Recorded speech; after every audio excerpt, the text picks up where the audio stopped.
Thank you. I'm wondering how to take inspired ideas and not turn them into intense effort. Perfect question. You wait till the next inspiration, and the next inspiration, and the next inspiration. You only follow the inspired inspiration. I'm already impatient. Like listening to this, I'm already impatient. I want to jump into action, which ultimately is going to lead to some type of discomfort.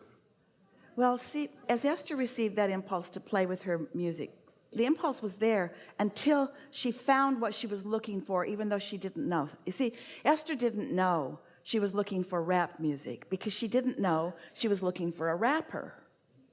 So that part of it hadn't unfolded. So once she found what she was looking for, then her interest just sort of waned away. In other words, that was enough of that. Oh, well, that was fun. And off she went into other things. She didn't put it together until the next day when she met the rapper, what that had all been about. And then she went, oh, I get it. That's why that impulse was so strong. So the first order of business is you have to accept that you're going to receive inspiration and be willing to follow it. And right now you're not. Right now you really have a strong belief that it's hard work and action that makes things happen. And we're not trying to talk you out of action, because action is a big part of how things come together. It took action for you to get here. Action matters, but inspired action is so life-giving, while the action of struggle is life-taking. This receiving mode that we're talking about, it's not just receiving impulses and ideas and good timing, it's also the replenishing mode. It's where you get refueled and reinvigorated and re-excited and reignited and restored and renewed, you say. So I've learned that. That's true. That's exactly what's happening. You know that. You can feel the difference when you wake up in the morning excited about what you're going to do, and when you wake up in the morning sort of dreading what you're going to do. You can feel what comes with alignment and what comes with not alignment. This also goes back to... Most people, we want to hear you, but we want to stick this in first. Most people offer the majority of their action compensating for energy that they messed up. They didn't get in alignment, they didn't get in sync, and then they're offering action to try to make up for it. It's like vacuuming your house without plugging the vacuum in. Going through all the motions. Did you vacuum the living room? Yes, I did. Every square inch of it. How come it looks terrible? I don't know. I did it. I didn't miss one spot. That vacuum cleaner was on every spot of this entire place. So when I look at myself, I see these like personality tendencies or traits that are there, and I don't know where they came from. Doesn't matter. Yeah. So when you look at them, start right where you are. What do you prefer from where you are? What's this experience causing you to ask for? The only thing that I've been able to discover at this point is that... We're asking specific to that question, for what you just said. So what does that contrast in acknowledgement, what does it cause you to ask for? What clarity did you just throw in the vortex, maybe without even knowing you did? What'd you throw in there? I want to be more aware of my guidance. I want my guidance to be more obvious to me. I want to follow that guidance, and I want payoffs. I want big payoffs. I want my guidance to pay off so that I know it, because I want to understand how this stuff works. Because that's what the question is. I want to know how this works, because you just said, what I got going on isn't working out that well. I'm working too hard. And if I'm not working hard, even when I am working hard, I'm frustrated that my action isn't getting the job done. And we say that's because the vacuum cleaner isn't plugged in. You got to tune in to this energy that creates worlds and then flow it toward things that matter to you. So what are you working so hard on? Take this conversation and apply it to something specific, and let's talk about Okay, I have my job, what I do for a living, and then I have a remodeling project that I've been working on, and I've done most of the work myself. And I decided at this point to just let it go. As soon as I decided to let it go, a physical ailment that had been bugging. See, what happens is, it really is all right, because everybody sort of does this too. We ask you to just let us know how we can help. Give us a question, we'll give you an answer. But instead, you felt it important, and a lot of people do, to explain the whole scenario and justify why you haven't been able to do it better on your own. Sort of like, I'm not sure I should be asking this, and I've been trying so hard, and I have this thing that I want so much, and I've been working on it, and finally I've just decided to let it go. None of that is what we ask you. I want to know how to let go so that I can receive more help from the world around me without cutting that off. We don't want you to let go of everything, because you got to go to work, and you might want to finish that project, and there's people in your life, and then you have commitments and responsibilities and things, and we don't want you to just let go of everything. That would be unpleasant. We want you to set aside 15 or 20 minutes early in the day where you can let go of thought. Just for that little bit of time, just let go of thought, because you've been scrambling around and you've put a whole lot of questions that have a whole lot of solutions that are ripe and ready for you to receive, but you're hammering so hard on the questions that you can't let the answers in. So we just want you to let go long enough that you can feel like you want to play with your music system. So you can just let one impulse in, that's all. We don't want all the answers to all your questions to come at once. You'd want to kill yourself. If everything that you've been asking for, all of a sudden the universe said, he's ready, dump it. You couldn't even function in that kind of an information download. You'd go hide under your bed and you wouldn't come out for a long, long time if that kind of information came to you at all at once. It would be equivalent to Esther getting the whole trip downloaded into her mind all at once. You don't want it like that. So you don't really even know where to start. That's what happened with our friend before. She didn't really know where to start.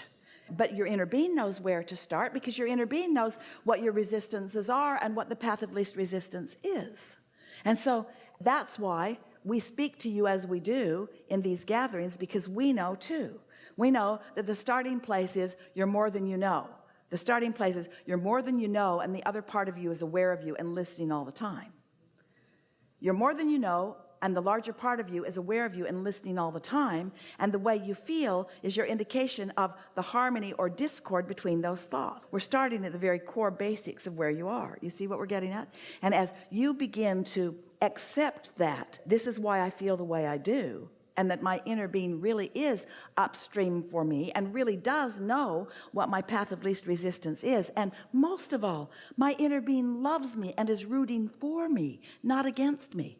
My inner being is wanting to help me to become all that I have vibrationally already become because of the life that I've lived. So now you feel clearer.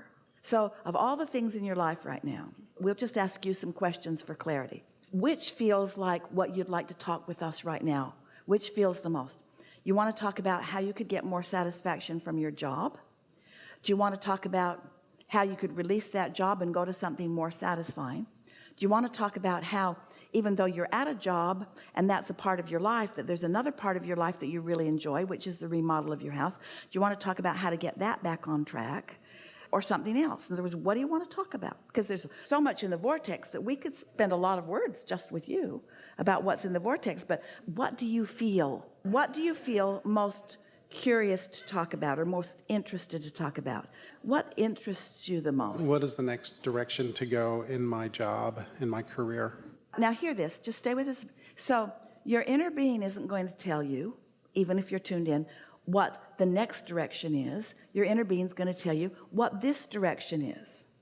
Hear this, because your inner being knows that you can't go to a job that you really love from a job that you really hate. So the next direction to go to where you really want to go is to settle in more satisfaction with where you are. Ooh. Now that feels counterintuitive to a human mind, because a human mind says, Abraham, I told you I don't want to stay here. Why would I do positive aspects about here? Why would I try to line up with right here? Because you can't get to where you want to be from dissatisfaction. You've got to find satisfaction where you are, which will lead you to the next and the next and the next. You hear it? Yes. Most important thing we've ever said to anyone ever. So now your question has modified a little bit, hasn't it? But if you were already of the mindset that you just feel and listen, and the impulse that came to you during meditation was to make a list of positive aspects about your current work, and you were so tuned into your inner being that you were really on the same wavelength as your inner being, as Esther was when she received the impulse to play with her music system. So that just seemed like the most exciting thing that you could do. So you get out your sketching pad and you draw a picture of the key people in your job. Who are they? Top 3 people that are the most significant in your job, the people that you interact with the most. I'm an acupuncturist. It's patients. So it's just you directly to the client. There's no hierarchy. There's no scheduling. There's nobody that you interact I'm all with. of that. You do it all? Yes. You do 100% of all of it? Yes.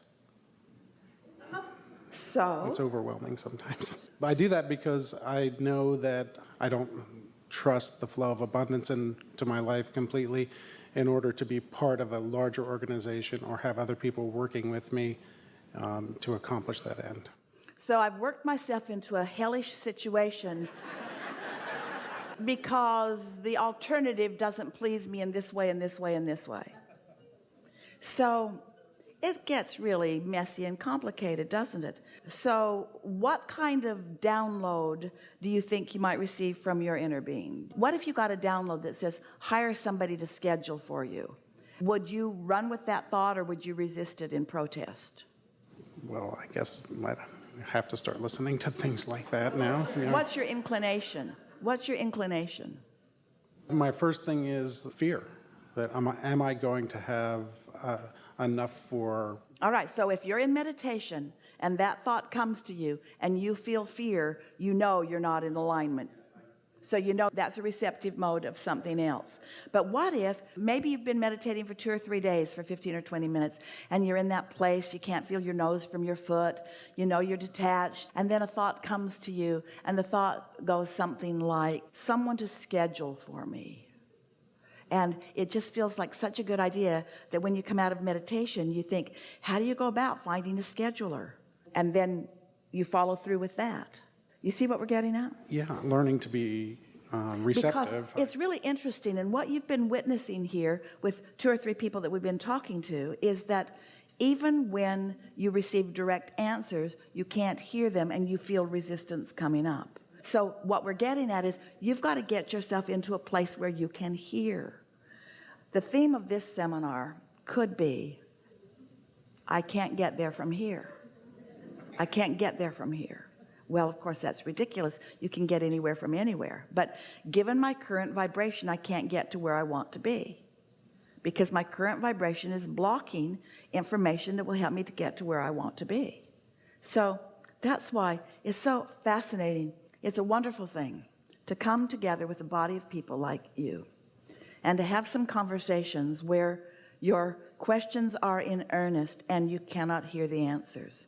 And it's because you said it, I'm impatient. You want the answer to unfold in a way that you can see it and hear it and smell it and taste it and touch it. You want a condition to suddenly change and you observe it so that you can feel a positive response to your observation. That's what conditional life is. That's what almost everybody is doing. And we say that's not going to work. And the desire for that isn't working for anyone. It's just keeping you running around making excuses about why your life isn't more the way you want it to be. Everybody's sort of kind of doing that. When all along you've asked all the questions and all the questions are all queued up and all the answers and all the solutions are all queued up. And now you really could, if you can hear us, you really could take this impression and this attitude, this impulse to act home with you today. And it would go like this. Everything that life has caused me to ask for is known and it's already answered. And it's a simple process for me to begin receiving specific impulses that will lead me to the full-blown satisfaction of all of these quests. I'm not going to receive it all at once, but I can begin immediately receiving some of the first impulses. And as those first impulses come right away, they will prove themselves to me that they have come from broader perspective and that this is right action for me to take. I don't need to know all of the action that I will take because I only have the power of now to perform it. I can't perform all of the actions now. I can't go to all of the places that I'll be guided to now. I can only go to the next place that I'm guided to, and then the next, and then the next, and then the next. And that's enough, because in my now there is a convergence of the source me and the physical me. And as I meditate and get into that receptive mode and receive an impulse and follow it, then the next will come, and the next will come, and the next will come, and my impatience will go away, and I will find myself living happily ever after, as it just keeps unfolding and becoming richer and richer, until you reach the place that your receptive mode moment can encompass many things at once. So you'll get an impulse to follow through on something, and several things will satisfy you all at one time. A few flights ago, Esther was on an airplane with a man. He said he was in his 30s, and he was interesting in lots of ways. He had a rather loud voice, and Esther wasn't sure at first if she wanted to have a conversation with him, because he only had volume really, really loud. But as they began talking, she found him to be a philosopher, and also a scientist and a mathematician, and an eager student of life. And so she just let him talk, and then she'd throw in something that she had learned from Abraham that she knew was solid and accurate and at the basis of what he was saying.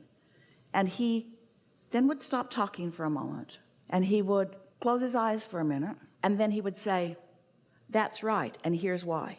And then he would give Esther a scientific, mathematical description of why it was right. And then he said, "We should get together more often." Turns out they live in the same town. "We should get together more often, because you've caused me to think thoughts I've never thought before that are right." Well, how do you think that came about? And who do you think it benefited? Both of them. And Esther walked away from that, and this is the feeling that she had, this profound feeling that she had. This 2 hours on this flight answered so much that was in my vortex all at once. They had conversations that Esther could not have looked that stuff up. She could not have found the reasoning behind that. It was like sitting next to Einstein, who was willing to talk on her level about things that she already knows. She just doesn't know why. "That's right," he said, "and here's why." Oh, can you imagine the satisfaction factor that Esther was feeling through all of that? And that's what we're saying to you. There are those pockets of what you want. Imagine meeting someone, looking for a mate, and then meeting someone who not only is in love with you, but is interested in so many things that you're interested in. You would say, "Jackpot." Well, your inner being is leading you to all of those jackpots. But first, you've got to show yourself that you are leadable. First, you have to show yourself that you are decipherable, that you are translatable, that you are receivable.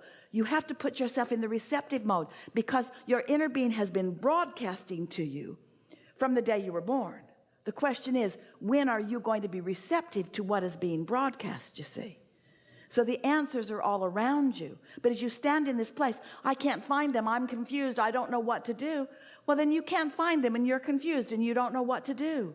But when your attitude is, "I can meditate, and I can quiet my mind, and I can feel good in meditation, and I can get an impulse, and I can know an impulse that feels great and an impulse that feels blah," you know how to do this. This is not difficult. But first you have to allow yourself to know that it's all right for you to feel good, and that feeling good is the path to all of the things that you care about. You only need to develop patience if you don't know how to meditate and receive. You only have to develop patience if you're not willing to allow the universe to unfold in the comfortable way that it will to you. You only need patience when you don't know how this stuff works. You're not ever going to need patience again. All you need is 15 or 20 minutes that you can quiet your mind and get into the receptive mode, and then just watch what happens after that, you see. And don't come out of meditation and say, "I didn't get anything, I didn't get anything." Instead say, Today was the beginning of something really wonderful, and tomorrow I'll be even more receptive, and the next day even more receptive, until it won't be long that you'll be walking along as you often are. Do you know? When you're driving through traffic, often you're in the receptive mode, and you'll change a lane because your inner being thought it was a good idea, and you don't even know you got the impulse from your inner being. So many things that you're doing all day, every day, are impulses from your inner being. So we don't want to imply that you aren't in the receptive mode. We just want to imply that you're there by accident mostly. And that when you do it on purpose, then even when you do it by accident, at least you'll know you're doing it, you see. So what was the answer to your question? Get into the receptive mode. What's the answer to every question? Get into the receptive mode. Hardly worth the money, was it?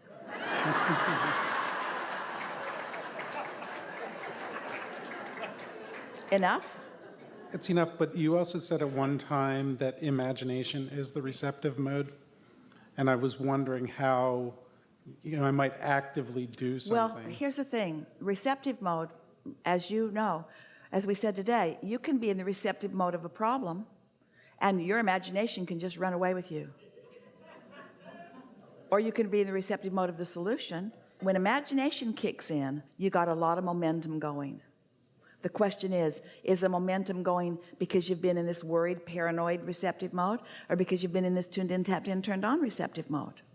So imagination, there is nothing in and of itself that is either good or bad, right or wrong. It's that there is information coming from your broader perspective, and there's information coming from a lot of places. And we're not implying that all of the information that's coming from other places is not good for you either, because once you get into this receptive mode, you're going to have timing and tuning that leads you to places where you receive things. In other words, Esther received a whole lot of interesting conversation from another man who's been gathering it up his whole life. And he received a whole lot of wonderful information from Esther, who has been gathering it up for a very large part of her life. And when they came together, there was a really wonderful conversation and motion forward for both of them that led both of them standing in a surer footing than either of them was before. You see what we're getting at? A really good mantra is, things are always working out for me. Things are always working out for me. Things are always working out for me. Things are always working out for me. Things are always working out for me, because they are. Things are always working out for me, and sometimes I listen. Things are always working out for me, and sometimes I'm in the receptive mode, and I can witness it.